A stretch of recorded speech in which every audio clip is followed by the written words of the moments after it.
Welcome to the Furthermore podcast.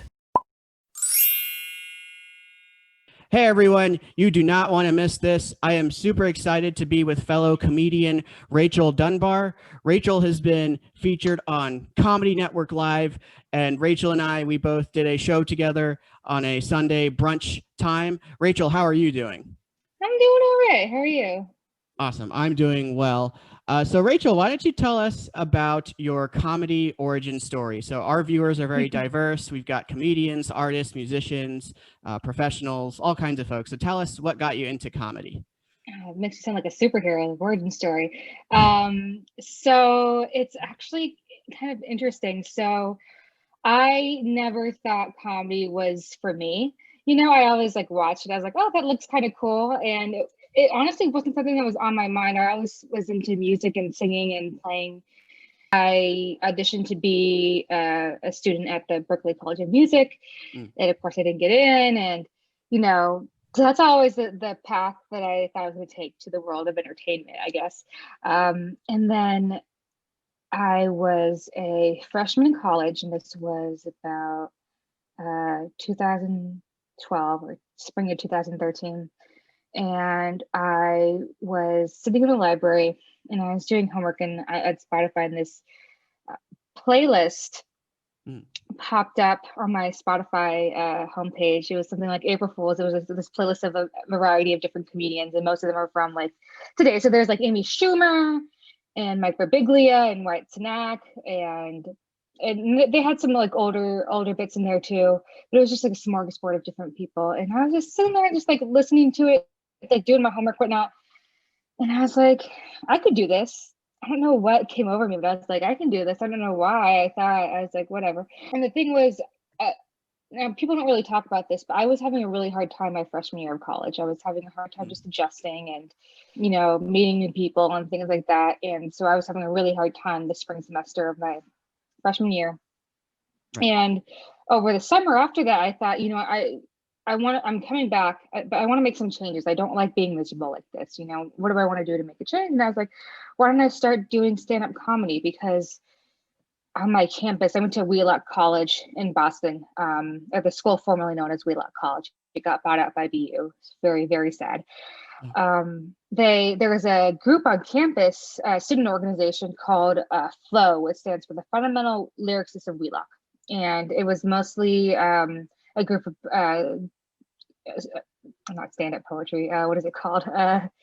The poetry where people are performing it. It's some of the slam, spoken word poetry. Sorry. I hope my poetry friends don't come for me. And so they would organize these open mics the first Thursday of every month, I think it was. And these open mics, they were like concerts. Everyone on campus, no one would ever go to any student events, but this was the student event to be at. It felt like you were cool.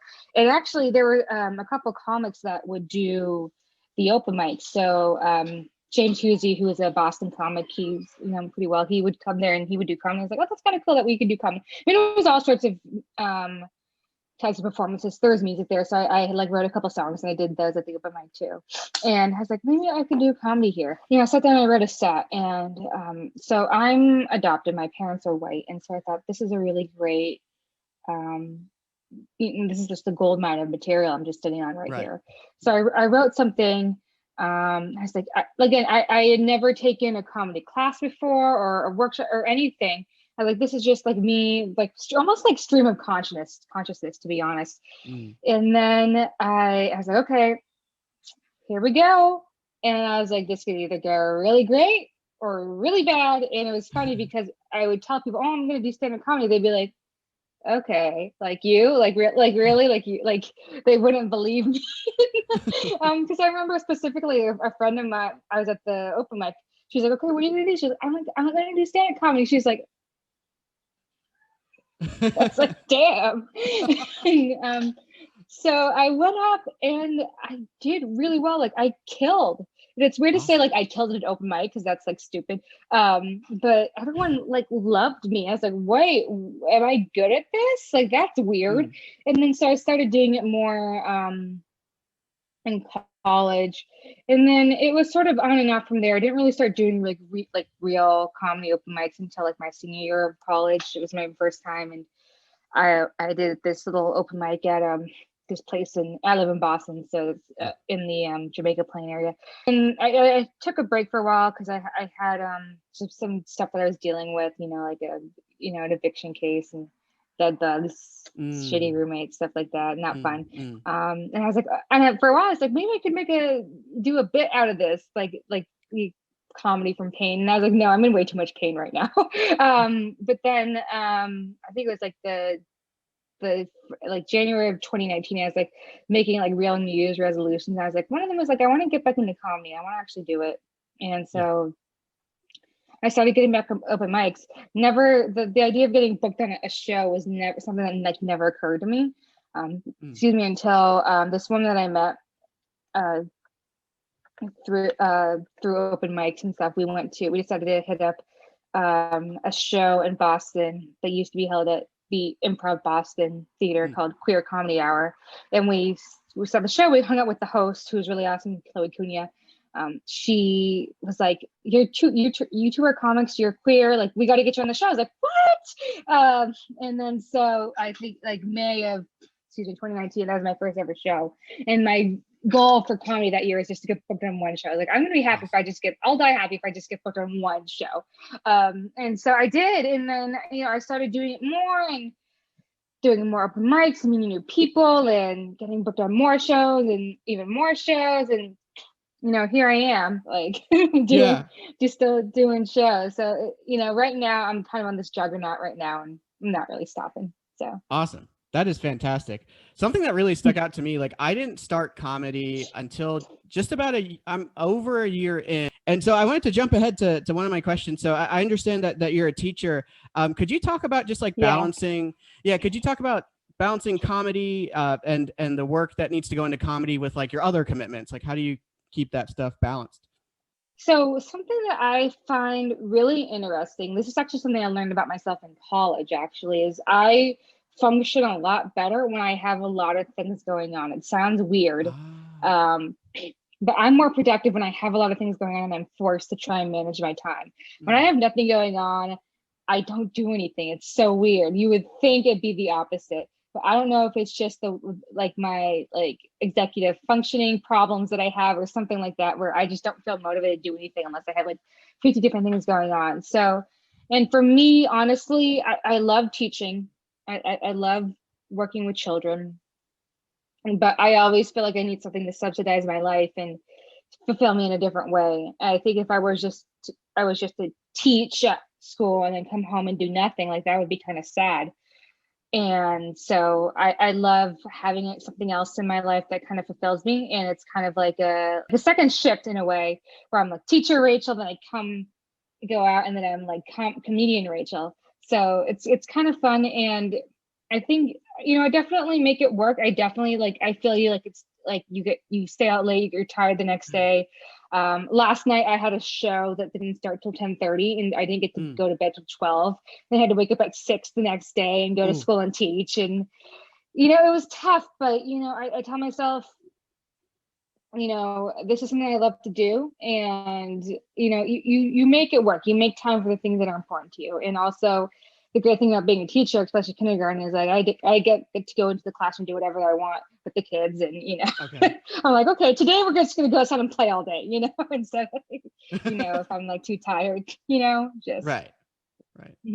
And that's where I would like to be, because the majority of my friends have a similar perspective, and they're wired to pursue multiple things, and it sort of works for them, and that they're on this they have this great rhythm and workflow of getting things done and reaching milestones. I think I just developed a sense of hesitation with comedy in particular. Like it was a top, the open mic was a top item on my bucket list, and I think I made it too dramatic. Like I should have just kind of gotten it done and then started grinding mic after mic after mic, but I just kept on putting it off, overthinking it in a way. Can you talk about maybe your methods for developing bits, and maybe walk us through? So you mentioned a lot of it comes from your personal life, And so how do you bring it from like in your head to maybe writing it to on stage? Like, how does that work?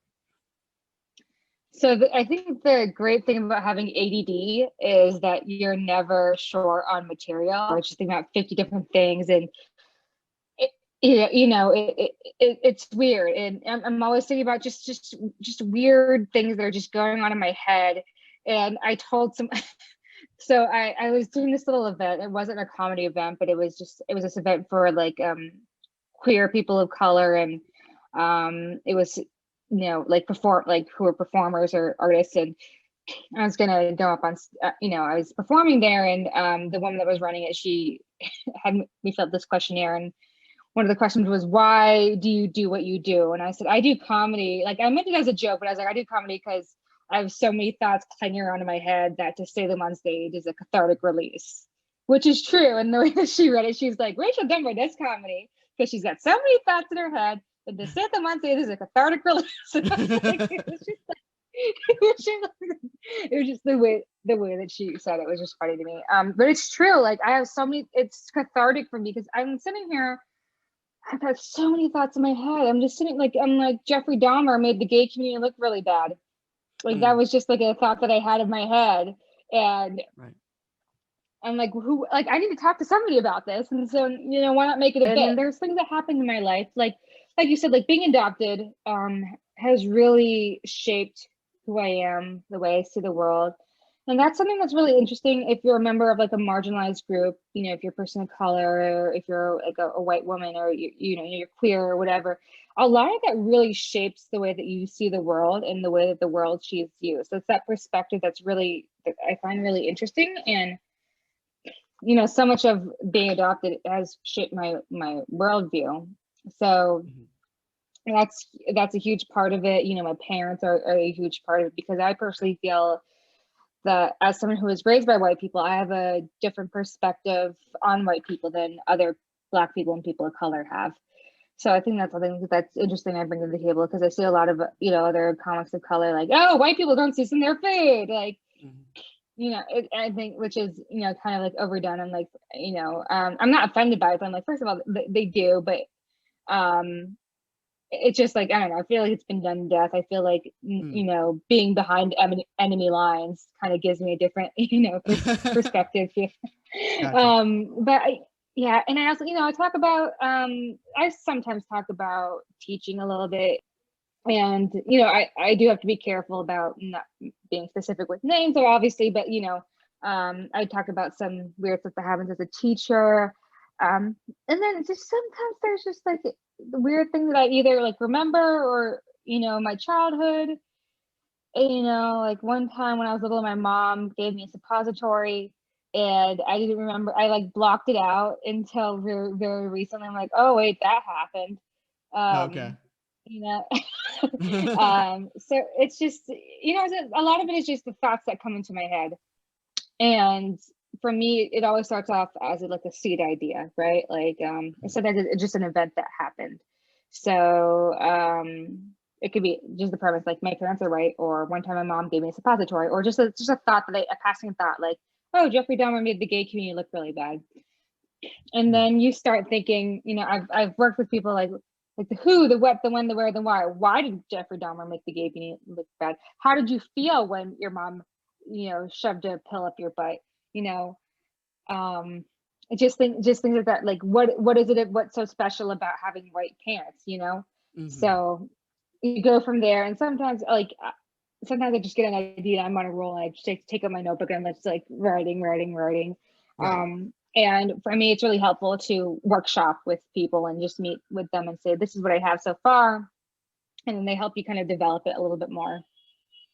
So that's really my process. And then again, it's all about just going to mics and just trying it out. And sometimes you got to rework it, fix the wording, the syntax, the inflection, the way that you deliver it. Right. And eventually you get there. It depends. Like with some jokes, like this Jeffrey Dahmer joke that I'm working on, it started out,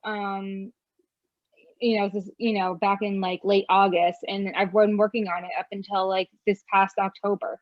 So, and some jokes just take a little bit more time, than others. So yeah, so that's really my my process, I guess.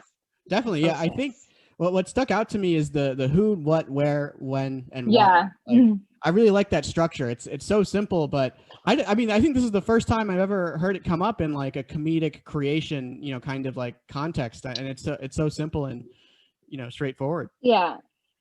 So yeah, and exactly, because that's, I tell someone like something that happened to me, and here's a piece of advice that a friend gave me that's I think is really important. So I think any story, and there are no bad premises, but he said to me, slipping on a banana peel is funny, right? Telling somebody you slipped on a banana peel isn't funny. So what there's like, you can tell a story to your friends and it can be funny, but when you're on stage, the who, the what, the when, the where, the why, that can really help to make the story funny to people. Finding something that happened to me, like put your perspective on it. So that's what's really helpful when you're retelling a story, at least. Definitely, yeah. And I really like the video clip on your Comedy Network Live, the bits there. Like you really dove right into who you are and like your stories. Like we really jumped right into it. So really big fan of that. Could you touch on how you adjusted to this pandemic? Like how did that change your day to day, perhaps both in comedy and your teaching life as well? Right. So it's a little different for me because now I'm teaching in person. So it's a little bit different recently, which is really tough and a little scary, to be honest. At the beginning, I was taking a lot of walks, and doing a lot of cleaning and trying to be productive. Everyone at the beginning of the pandemic was like, I'm going to make bread. I'm going to do this, that, and the third, I'm going to finally watch The Wire all the way through. For me, I was like, okay, what's going to happen? I was worried because I'm somebody who has really bad anxiety, and I'm someone who really likes to be out. And for me, being out and away from my home is something that really helped me cope with anxiety and just meeting people and just doing things. And so with that, I was really worried. Luckily, I think the great thing about Zoom is that we can still stay in touch with people. I've been able to stay in touch with my family. I've been able to stay in touch with friends. And excuse me, at least here in Boston, we've been doing virtual stuff ever since March, ever since the pandemic started. And I have a friend, Peter Liu, who does, Comics Who Showered, started there. And I have the friend, Sean Carter. He runs a comedy debate show called Pick a Side Stupid that has gone online, and I actually think it's almost even better online in a strange way. But we're able to involve a lot more people, and so I haven't stopped since March. And I think what actually really do love doing Zoom shows. I know a lot of people don't like it and they feel weird about it, and I felt weird about it too. But especially since for those of you who don't know, for comics, it's weird to be performing to nothing. We're used to be performing to audience. We're used to seeing a reaction and feeding off of that reaction. Right. And so to be performing in front of a screen, and oftentimes if ever all the audience is in a Zoom together, I don't know why, but people have their mics and their cameras off. So I'm telling you, if you're someone who likes comedy, like, and you're in a Zoom show, turn your mic on, turn your camera on. Right. Comics love it. I don't care if you're naked. I don't care if you're picking your nose. I don't care if you're on the toilet. Yes, we want to see your face. Like, we want to hear that reaction. I don't know why. Like, why are people muting themselves when they're watching a Zoom show? I don't get that. Like, you can't hear that. And then some shows I've done, actually, we're performing on Zoom, but we stream to something like Twitch or Facebook Live or something. So we don't even see the audience at all. So that's even worse, because comedians make the worst audience members ever. So you get to perform to the worst audience members ever and just hope that someone's laughing at you. But one of the things that I think has made me a stronger comic doing this is just learning how to wait a little bit more. Because when you're performing on Zoom, of course, there's a bit of a delay in what you're saying. So I've noticed that it takes a little bit longer for my jokes to reach people. Excuse me. So I've had to wait just a little bit longer in between jokes. And it also is good preparation for bombing too. If you think about it, if you have a joke and like no one's reacting, you just have to be okay with it now. Right. I think just working on pacing and timing, like it's really helped me a lot. And I've heard from a lot of comics who are seasoned veterans that say, wait a little bit longer than you think you need to in between your jokes for laughs. Because, you know, if you wait long enough, you might just get at least one laugh. So that's been really helpful to me. Also, just being able to meet comics from all over the country. Like you and I met through a Zoom show. I live in Boston, you live in Maryland, right? And of course, like Carson and Stephanie, the woman that ran the show that we were on, they live in Austin, Texas, you know. And I've done their show a couple of times, and now it's crazy because now we're like friends because they run like a workshop, which I will have to give you the info on. And it's crazy because I was on there with Stephanie one time, and she was telling me about this sketch group that she runs called Over the Ledge about Texas legislature. And she was like, "Do you want to join our writing team?" I was like, "Sure." And now I'm part of their writing team, which is really cool. Like that's something that would never happen if not for the pandemic. Right. And all these other shows, like I did a show in Chicago called Cabin Fever Comedy twice, which is really fun. And they get some really great really great acts to be on that show. Like this last time I did it, I was on a show with some people who did I was on a show with Maggie May, who did Conan a couple of years ago. And I remember seeing her on her exact spot on Conan before we even met. And I was like, "Whoa, we're gonna go on a show. That's so cool. Like I saw you on TV and now we're on a show together because of Zoom. Like that's really awesome." And so it's really fun to have other people see your comedy and enjoy your comedy and know that they like it, not because they just like in your own scene, there's people that might like your comedy just because you're friends with them or whatever. But it's nice to see that other people like your comedy, not just they like you, but they genuinely like your comedy. And there's so many other opportunities that I've gotten, like the Comedy Network Live thing. Like that was super cool. Right. And actually, you know what happened? So I did that, and then this producer from this production company in Boston reached out to Oliver, the guy that runs the Comedy Network Live, and she was like, "I'm casting this commercial. I saw Rachel on your website. I would love for her to be in my commercial." And awesome. Like, that's crazy. Yeah. I mean, that would like, isn't that crazy? Like, that would never happen if not for the, any of this. And right.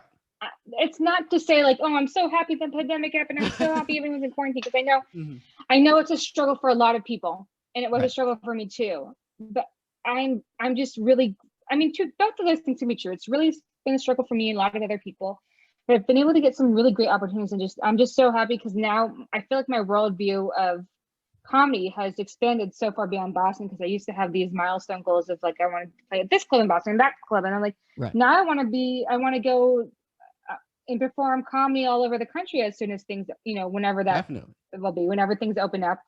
And I've gotten so many great opportunities and met so many cool people.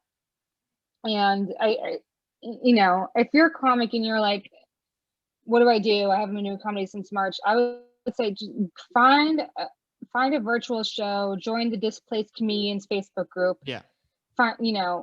There's so much more to comedy than just your local scene. So I've loved it. And there's part of me that doesn't even want to go back to in person, because I'm a little tired of just seeing just Boston comics. I love being able to see everyone from across the country. So I'm like, I don't even go to the same bar every week, Right. Yeah. So yeah. Yeah, I resonate with that for sure. Like I'm really excited for like I can't wait for this pandemic to resolve such that like we can kind of travel again safely, because like meeting all these different comedians in all these different time zones, it's really like energized me to like, hopefully one day I can do an in-person show in this distant place, on the West Coast or something. And definitely. Yeah. Mm-hmm. And I think it's great because I'm, making connections with people like the Cabin Fever Comedy guys. They run a show called Spitfire out in Chicago, and I think like I've developed a good relationship with just other people as well. And I actually run a bi-monthly meetup called the Black Comics Meetup every other Wednesday from 7 to 9. If anyone who's interested. And I've met so many people through there. It's just really great to just meet other people and be like, now the idea of going to a different city and doing comedy isn't as scary anymore. Right. Yeah, definitely. So I read that you're originally from Virginia. Have you ever done comedy like in the DMV area? I have not. No, I didn't really. I didn't get into comedy until I was in Boston in Right. college, Okay. and Gotcha. Gotcha. and I only ever really go home during like holidays to visit my family. I'm there for only a short amount of time. It's definitely crossed my mind, like maybe I wanted to do comedy here, but um, I think in the past, before I even really thought about doing comedy outside of Boston, it just wasn't something that I thought about. And also, I'm like, Mm. if I do it, my family's gonna want to go and watch me. I'm like, no, I don't. Oh, I don't really want. I don't really want that. right. Right. Right. Yeah. That So makes I sense. mean, You it's know, definitely something I thought. Yeah. yeah, I Hmm. was just I curious. mean, Yeah. maybe now I think it might be something I want to do, but I'm like if I do that, my parents are going to come. I'm like, I don't want. Right. That. I'm like, I don't want you to. My parents like my stuff. Um, my mom, my dad, they like it. Um, I think my dad more so than my mom. Um, but I do have bits where I make fun of her for being like the typical middle aged white lady that complains Mm. to the manager type because she is. Um, and I will make this thing. It's not a Karen joke. It's just a joke about my mom because I Right. know I have a personal thing against like Karen jokes. I Oh, think okay. they're a little out. But I don't think she likes it, and I Mm. think she kind of feels the way that your family members do. Like she just doesn't like hearing about herself, like being even like Uh, remotely criticized. So she doesn't like it. And then I think I did Cabin Fever comedy one night, and my parents, I guess they all sat around the computer and watched it. My mom calls me the next day. She goes, "Your father and I watched your show." I was like, and like, yeah. she's like, your father and I watched your show. Like, that's all we said. All she said. It's also how my parents found out that I was queer, though. Oh, When I wow. did the queer comedy hour show, that's how they found out. Um, Huh. and we just never talked about it.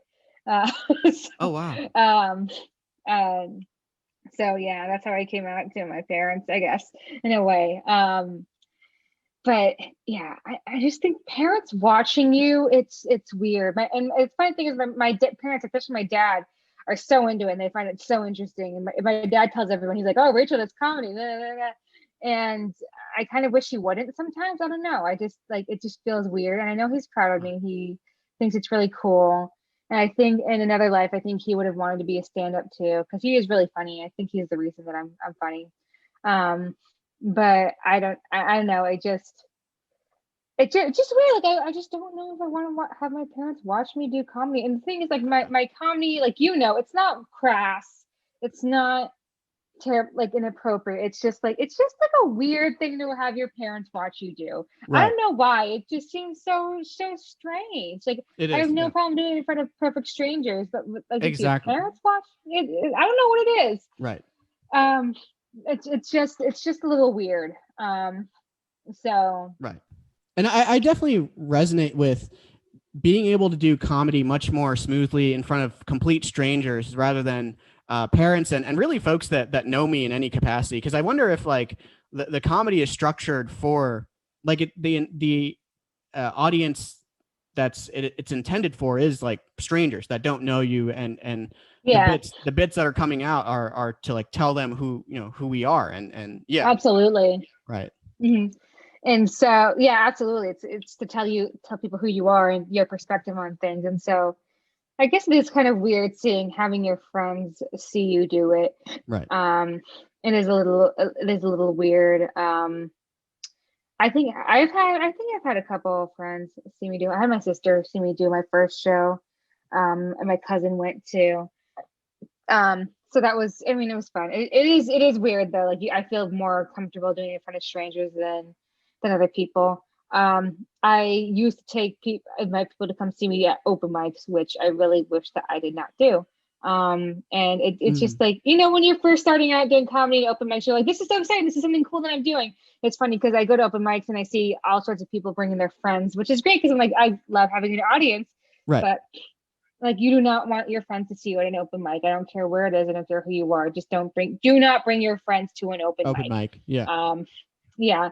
I went to this one and I brought this guy that I liked at the time. And it was super awkward because everyone on who was going up, was just being super raunchy, and it was like it was just super awkward. I brought my friends there too, and I haven't spoken. Those friends haven't spoken to me since. So Oh, okay. I don't know if it was just that we grew apart or that they were so traumatized. But it was. I'm like I really regret bringing people to an open mic, but that was before I ever thought that I could be booked on a show. Right. And my first show, I was like, yeah, everyone, come to my show, bring everybody. And now I just don't. I don't not care, but it's just like, you come, you come, you don't, you don't. Right. I think that's really interesting about being like a very, very new comic, where you're like, I want all my friends to see me, and then you're doing it for a couple of years, like I don't care who's there. Almost like I almost like doing it more in front of, like you said, people who I don't know, because I think I don't know what it is, but like I feel like the people who don't know you, they have like this blank. It's like a blank slate, Yes. and so you can really tell them anything you want. It's not like your friends are gonna be like, that never happened. That's not what I said. Like you don't. So like someone's like fact checking you in the audience. So Right. yeah. I totally feel you on that. Mm-hmm. And the other thing is open mics. A lot of the time they're experimental when you're working on new bits, and to bring friends to those as opposed to shows, like I want to save like my really polished hyped up shows to invite my friends to, as opposed to mics where we're working on and refining and coming up with new material. So definitely It's kind of it's like a dress rehearsal in a way, right. you're and actually I was at the Comedy Studio in Boston, well, Somerville, Boston, and they have a open mic every Tuesdays, or at least they did. This is back in like February or whatever, and they invite audience members to the open mic, and they charge admission for it, and people will pay and they'll stay for the full 3 hours. I don't know why. I don't even stay for the full 3 hours, and I'm a comic. Right. But I saw a woman that I worked with. She was another teacher at the school that I worked at. We were both ESL teachers. We were on the same team at the time. And I saw her there. Someone else who was with me, they're like, why don't you go up and say hi? I'm like, no, I don't want her to know I'm here. Especially since it's an open mic, Right.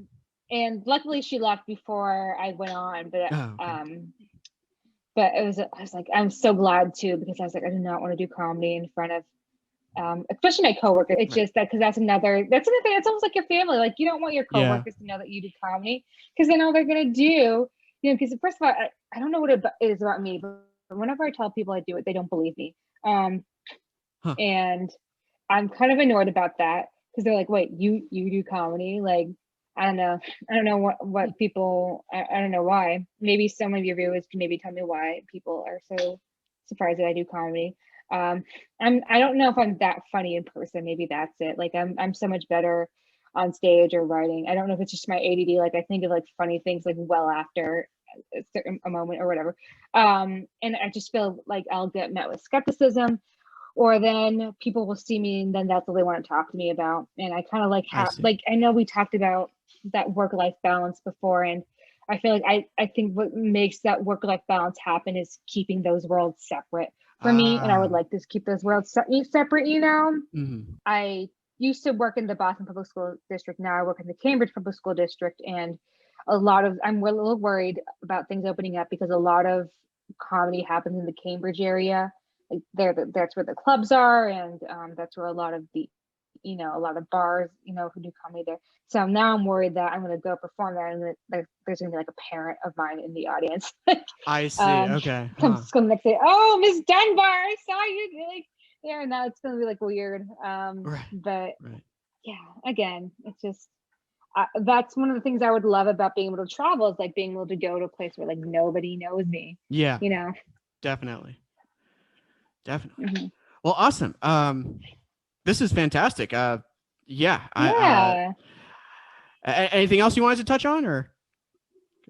Check out Over the Ledge, Lege, and they are my sketch group.